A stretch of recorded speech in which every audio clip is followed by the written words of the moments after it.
Page 77. Activity 3. Listen and check. 1. Lay down a sheet of paper. 2.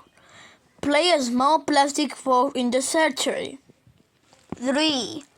Cover the plastic bottle with fluid duct to make the cone of the volcano. 4. Put 3 tablespoons of the baking soda into the bottle. 5. Mark flat a glass of bucket and write for crowning. 6.